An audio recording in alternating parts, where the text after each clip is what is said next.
The rain hammered the windows of our Pike Place loft like it was trying to drown out the lie we'd both been living for months. 7 candles flickered on the table, each one a year we'd clawed together in this city of endless gray skies and fleeting sunbreaks, until Jordan's voice sliced through the jazz humming low from the speakers. "Alex, I'm tired. Tired of pretending this is enough anymore. Tired of you." Her words landed like a gut punch, and in that split second, as the wine glass slipped from my fingers and shattered against the hardwood, I knew our world had cracked beyond repair. I grabbed my keys, stormed into the downpour, and vanished into Seattle's night, convinced that walking away was the only mercy left for either of us. The streets blurred under the relentless patter, my boots splashing through puddles that mirrored the chaos in my chest. 7 years. We'd built a life here, from stolen kisses in coffee shops to the ring she'd slipped on my finger during that impulsive trip to the San Juans. Jordan, with her laugh like wind chimes and eyes that held the warmth of summer against this perpetual drizzle. Me, the fixer, the one who patched leaks in our roof and in her heart after her family's endless judgments back in Ohio. But tonight, on our anniversary, she'd looked at me like I was the leak she couldn't seal. I ducked into a dive bar on First Avenue, the kind with neon signs buzzing like angry hornets and stools sticky from spilled regrets. Ordered a whiskey neat as the life I'd imagined we'd have. Kids maybe one day, adopted from some foster story we'd rewrite together. The bartender, a grizzled woman with tattoos snaking up her arms like old road maps, slid the glass over without a word. I downed it, feeling the burn chase the cold from my bones. My phone buzzed in my pocket, Jordan's name lighting up the screen like a flare in the dark. I silenced it, watched the rain streak the window, and let the memories flood in unbidden. It started 7 years ago, almost to the day, in a cramped bookstore off Capitol Hill. I was 25, fresh out of the army, trading desert sand for urban fog, my discharge papers still crisp in my duffel. She was 23, a barista with dreams of graphic design, sketching logos on napkins between shifts. Our eyes met over a dog-eared copy of The Price of Salt, and she smirked. "You look like you'd fight for that ending." I laughed, handed it over, and just like that, we were trading numbers, trading stories, trading pieces of ourselves we didn't know we had to give. That first date was a whirlwind. Pike Place Market at dawn, fresh salmon and stolen glances amid the flower stalls. She tasted like salt and possibility, her hand slipping into mine as we wandered the waterfront, the ferry horns echoing our racing pulses. "I've never felt this," she whispered against my neck later, in the dim light of my studio apartment overlooking Elliott Bay. "Like I could breathe underwater with you." We made love that night, tentative at first, then fierce, as if sealing a pact against the world that had already tried to tell us we were wrong. Her conservative parents back east, mine scattered like shrapnel after the divorce. None of it mattered in that tangle of sheets. We were young, defiant, carving our own corner in a city that didn't blink at 2 women holding hands under the Space Needle. But youth fades, doesn't it? By year 2 we were leasing this loft, painting the walls sage green to match her eyes, adopting that scruffy mutt, Luna, from the shelter on Queen and Hill. I landed a job in construction management, overseeing builds that dotted the skyline, while she freelanced designs for local queer nonprofits. Our friends, Sarah and Mia from the softball league, Tomas with his endless brunches, cheered us on like we were the poster couple for making it work. Yet cracks spiderwebbed in quietly. Late nights when I'd come home smelling of sawdust and stress, her sketches piling up unfinished on the drafting table. Arguments over nothing, whose turn to walk Luna, why I forgot the anniversary of her coming out. "You're always fixing things out there," she'd say, voice tight. "But what about us?" I'd pull her close, murmur apologies into her hair, and we'd tumble back into bed, bodies bridging the gaps words couldn't. Tonight, though, the gaps had widened into chasms. I nursed another whiskey, the bar's jukebox crooning some old Patsy Cline tune about walking after midnight. My phone buzzed again, voicemail this time. I didn't listen, couldn't bear the sound of her voice cracking. Instead, I thought of the ring, tucked in my jacket pocket, a simple gold band etched with always, A&J. I'd planned to propose tonight, after dessert, under the string lights we'd hung on the balcony. Stupid romantic me thinking 7 years was a milestone, not a millstone. The door swung open, letting in a gust of damp air, and for a wild second, I imagined it was her, soaked and searching. But it was just some guy shaking off his umbrella, oblivious to the wreckage at my end of the bar. Hours blurred into a haze. I stumbled out at closing, the city a ghost town under sodium lamps. My truck was still parked blocks away, but walking felt right, punishment maybe or penance. The Space Needle loomed like a skeletal finger pointing at my failures, its red glow mocking the love I'd lost. I hailed a cab instead, gave the driver an address on the edge of Fremont, my buddy Rhea's place, the one who'd pulled me through the divorce of my parents and my own enlistment doubts. He didn't ask questions when I showed up sodden and silent, just handed me a beer and crashed on the couch beside me. "Talk when you're ready, Alex," he said, voice gravelly from years of construction dust. I didn't. Dawn crept in, painting the walls in bruised purples, and with it came the ache of what I'd left behind. By noon I dragged myself to a coffee shop on Finney Ridge, the kind with mismatched mugs and cats weaving between tables. Luna's face popped up on my lock screen. Jordan must have sent it, a photo from last week's hike up Discovery Park, her tongue lolling in joy. My thumb hovered over the call button, but pride or fear locked it away. What would I say? Come back? After she gutted me? No, I'd meant it when I walked out. Or had I? The barista, a non-binary kid with blue hair, slid my Americano over with a sympathetic nod. Rough night, I grunted, staring into the black depths, seeing our reflections tangled there. Word count crept toward 1,000 as I sat, but the story of us was just unraveling. That afternoon I wandered the locks, watching salmon leap against the current, fighting for upstream.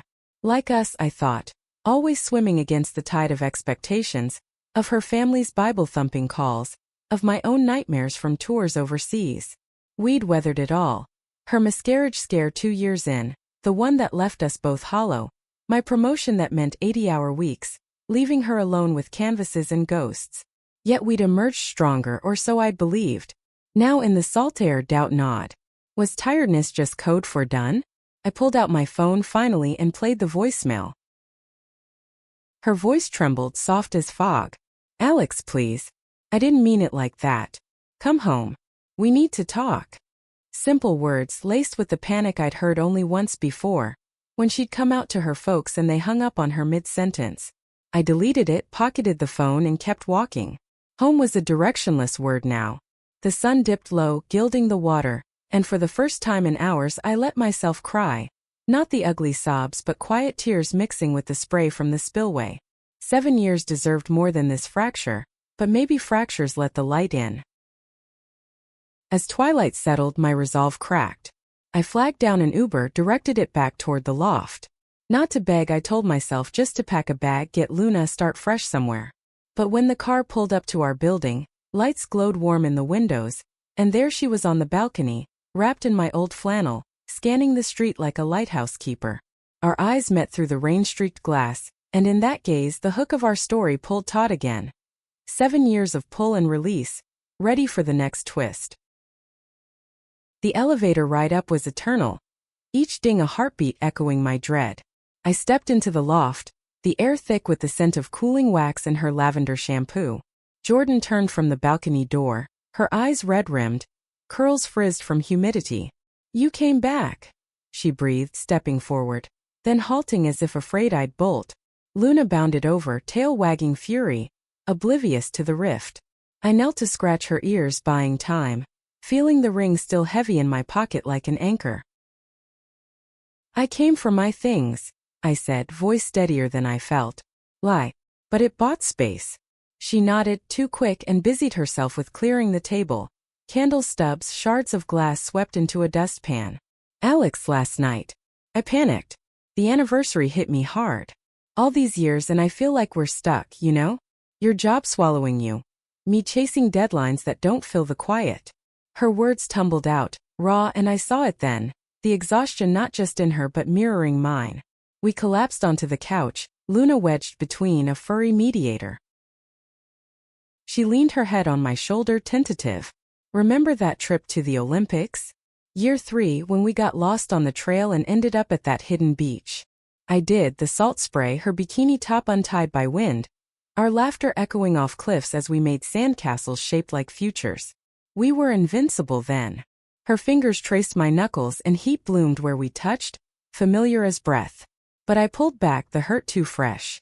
Invincible until you said you were tired of me. What does that even mean, Jordan? Tired of loving me? She flinched, tears spilling anew. Not you. The routine. The way we forget to fight for us amid the bills and the breakdowns. We talked then, really talked, voices overlapping in the dim light, unpacking the suitcase of unspoken grievances. My deployment's shadows, her isolation in a city that adored us from afar but left us to fend alone. Hours passed, wine replaced by water, the rain easing to a whisper. By midnight we'd mapped a fragile truce.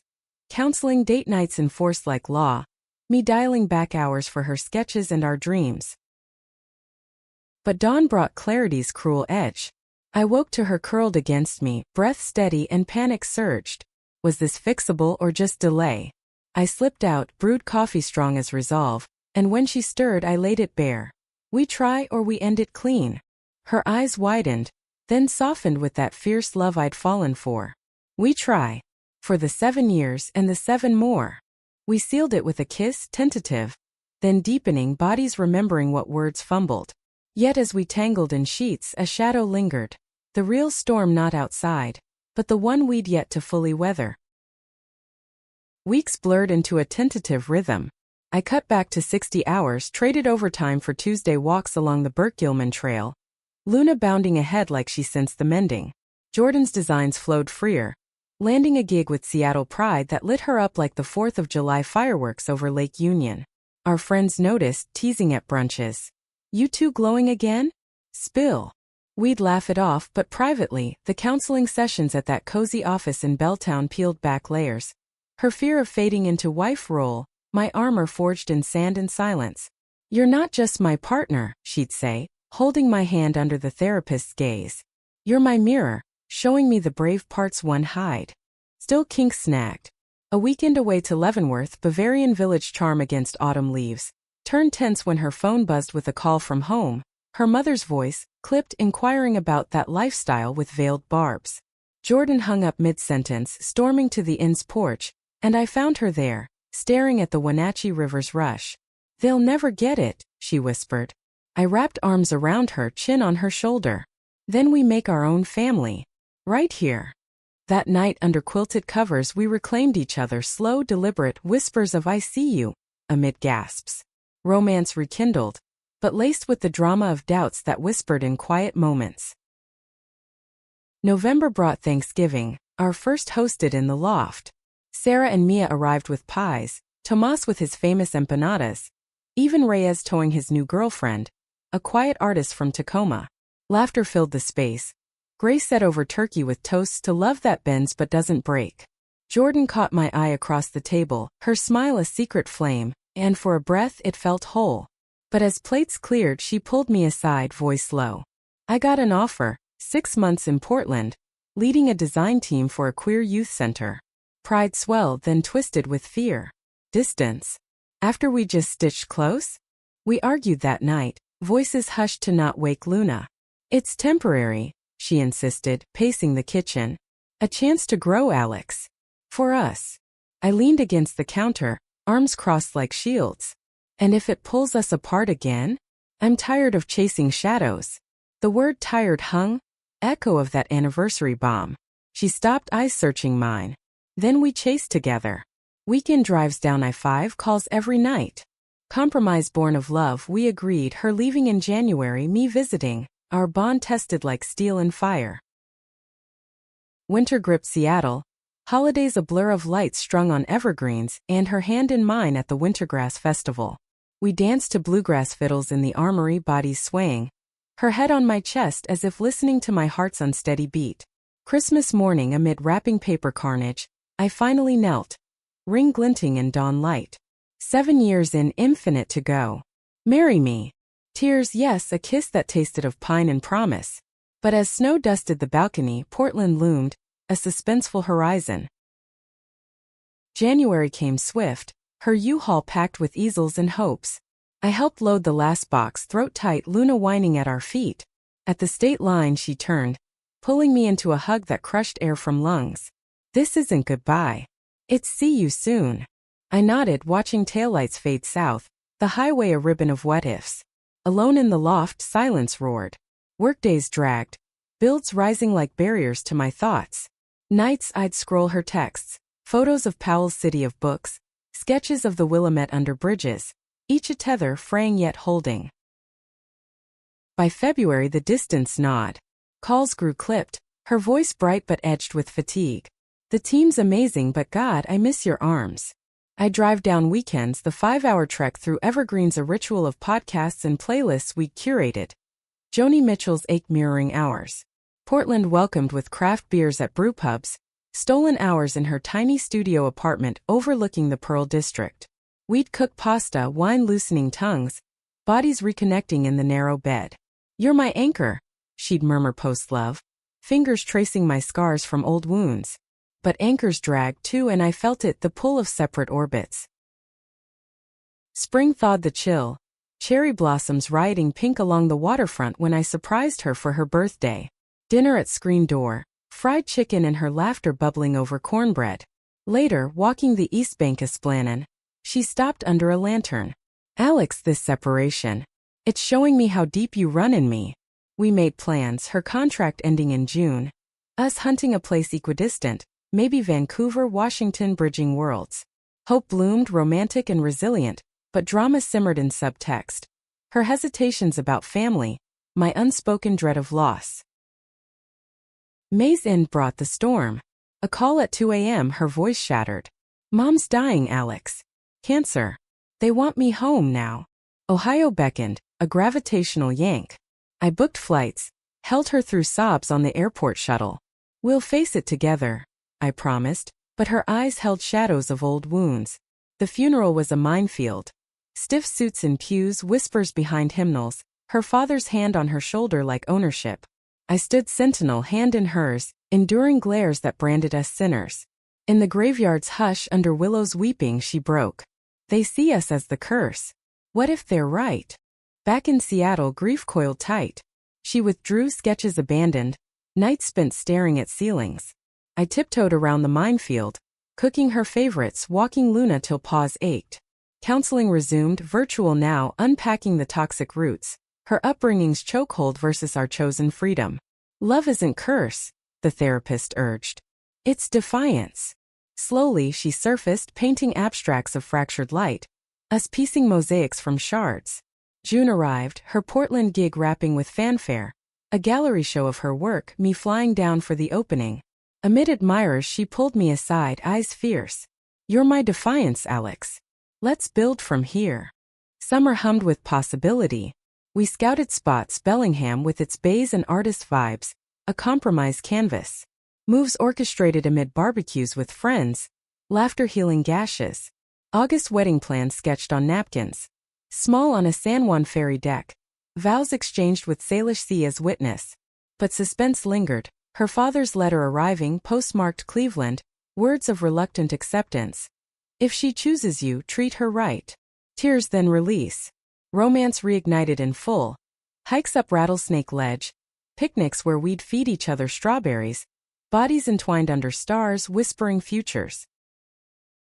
Yet the arc bent toward climax. September, a week before the wedding, doubts whisper crescendoed.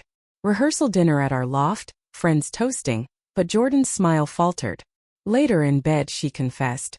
What if tiredness creeps back? 7 years was hard. Forever's a gamble. Heart seized, I held her close. Then we gambled together. Tired or not, you're my why. Dawn brought resolve, we eloped early, just us and an officiant on Orcas Island. Rings exchanged with waves crashing chorus. Vows raw. In storms and sunbreaks I choose you. Life post-vows settled into deeper grooves. Bellingham's salt air filled our lungs in the craftsman we bought. Walls echoing with Luna's barks and Jordan's easel scrapes. My firm transferred me north, projects blending build with her designs. Community centers for queer youth, bridges literal and figurative. Challenges came, her pregnancy try via donor. Months of hopes dashed, grief's tide pulling. But we surfed it, therapy our board, friends our swell. Year 8 dawned with a positive test. Tiny heartbeat flickering on ultrasound like our own rekindled flame. Looking back, That anniversary fracture was our forge, drama's fire-tempering love's steel. We emerged not unbroken, but beautifully bent, humanistic in our flaws, romantic in persistence. 7 years led here to a nursery-painted sage, hands laced over a swell of belly, eyes meeting in wordless promise. Tired or not, we'd beg, leave, return, 1,000 times if needed for this.